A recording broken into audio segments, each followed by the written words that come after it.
Ok, donc ça fait 72 heures que tout ce matériel-là est dans le riz.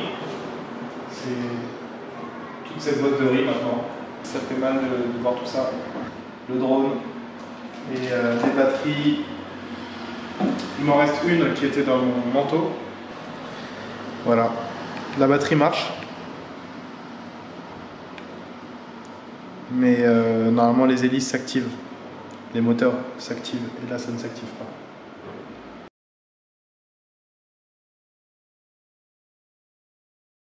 Bon, eh bien le riz n'a pas fait son œuvre. Malheureusement, c'est mort. Tout le matériel est mort. Mais la route continue et je l'ai reprise ce matin pour faire le tour du Péloponnèse à pied et en stop.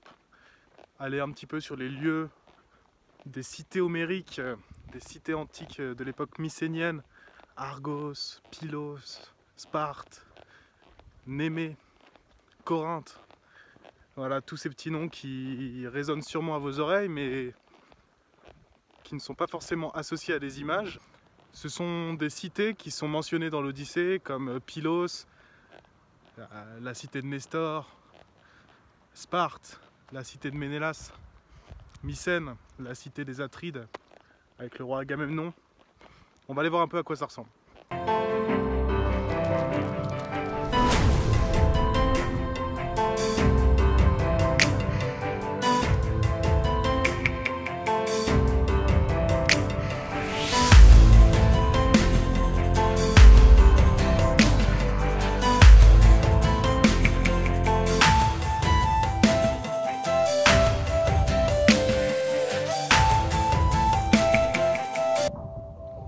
Bonjour à tous, me voici dans un endroit un peu particulier. C'est le site archéologique de Némée, qui est non seulement connu pour avoir accueilli le premier des travaux d'Hercule, le lion de Némée, mais aussi pour être une des 4 villes accueillant dans l'Antiquité les Jeux Olympiques. Ici, sur la terre de ces athlètes du monde antique, à Némée, on a beaucoup de messages qui ressortent, surtout avec le mythe d'Héraclès et le lion de Némée justement. Un mythe qui explique très bien Thomas Debain dans ses vidéos. C'est un mythe qui nous parle aussi beaucoup de notre ego. Cet ego qu'on a du mal à combattre, cet ego qui pousse les sportifs à se dépasser, à être le premier toujours dans chaque épreuve. Et aussi c'est cet ego que va combattre Hercule face au lion. C'est une épreuve où il doit essayer de capturer et de tuer le lion. Pour tuer le lion, il doit d'abord le capturer. Le problème, c'est que le lion est dans une grotte à double entrée. Et à chaque fois qu'il rentre dans cette grotte pour capturer le lion ressort par l'autre sortie. Et du coup, c'est un peu le jeu du chat et la souris. Et Hercule ne trouve pas de solution. Finalement, il va finir par poser un filet à l'une des entrées et le lion va être pris dedans. Et c'est là qu'il va essayer de le tuer. Il va essayer de le tuer avec des flèches, avec une lance, avec une épée, mais rien n'y fait. La cuirasse est trop épaisse. Il n'arrive pas à tuer le lion. Et finalement, il va finir par l'assommer. Avec un gros coup de gourdin sur la tête, il va assommer le lion. Et ensuite, il va l'étrangler à main nue et c'est comme ça qu'il va le tuer, en l'étranglant, en l'étouffant. Ensuite, il va se revêtir de la peau de ce lion et puis il va commencer par marcher avec.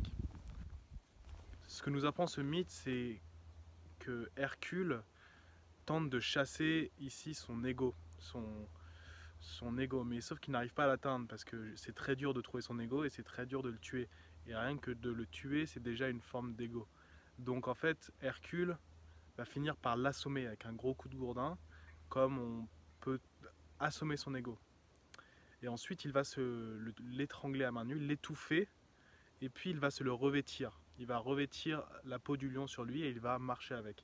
Moi, ça me parle beaucoup parce qu'en fait, ce qui s'est passé sur l'isthme de Corinthe, c'était surtout une grosse marque d'ego de ma part. Depuis 3 semaines, j'essaye, mais à chaque port, sur chaque ponton, en vain, de faire du bateau stop pour l'Italie ou la Tunisie.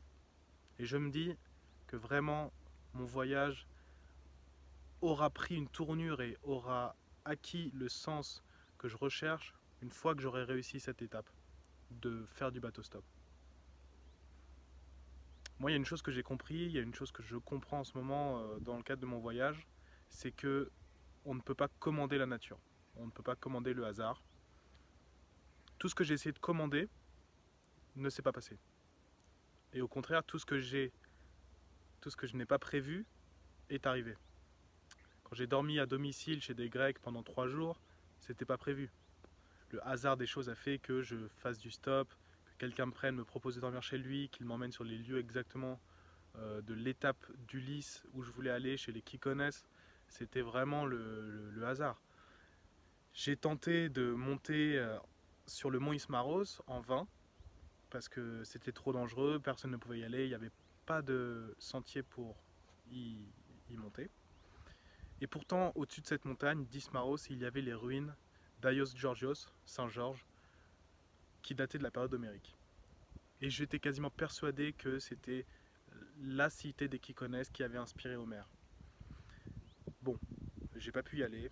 Pourtant, je suis resté 3 jours dans la région à chercher des guides.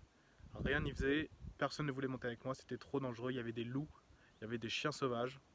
Et bien finalement, à la fin, je n'ai pas pu y monter. Et pourtant, j'étais vraiment obnubilé. Plus on me disait que je ne pouvais pas y arriver, plus ça me donnait envie de le faire. Parce que je pensais que voilà, il y avait cette phrase qui résonnait en moi. Et je me disais, je serai l'un des premiers à gravir cette montagne, un des premiers étrangers depuis quelques années déjà. Il n'y a plus de sentiers. Un peu cet ego d'Indiana Jones à la recherche d'un trésor. Bon, bah finalement ça ne s'est pas passé. Voilà.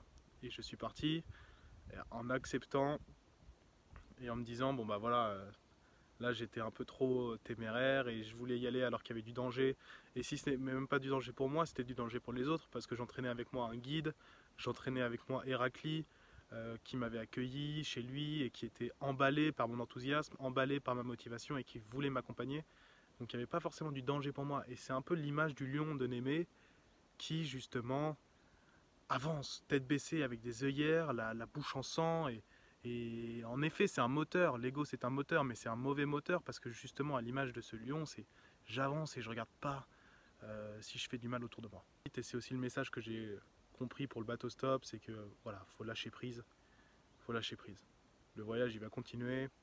Il y a d'autres chemins. Et au moins, ça m'aura beaucoup appris aussi sur moi, sur mon côté très obstiné, toujours à vouloir aller au bout des choses, et surtout quand on me dit non, ça me réveille une lueur en moi qui me dit ah, du coup, faut que je le fasse. Non, non, non, faut lâcher prise et à vouloir aller trop loin et à vouloir trop forcer la nature, et bah voilà, je me fais bien rappeler à l'ordre. Bon, et puis je vous l'annonce, je vais peut-être songer à faire une semaine off, complètement offline, où justement je vais prendre le temps de profiter de ce voyage.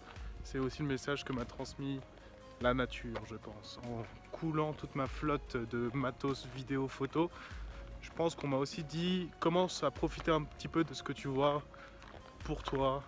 Et je pense que je vais prendre une semaine complètement hors ligne, en mode avion. Ça va se faire dans quelques jours. Ou peut-être ce soir, je ne sais pas. Je vous l'annoncerai et je me déconnecterai. En tout cas, les aventures ne s'arrêtent pas là, la route continue, elle est belle. Et si vous voulez voir la suite, n'hésitez pas à vous abonner à la chaîne YouTube. Et à bientôt, on se tient au courant.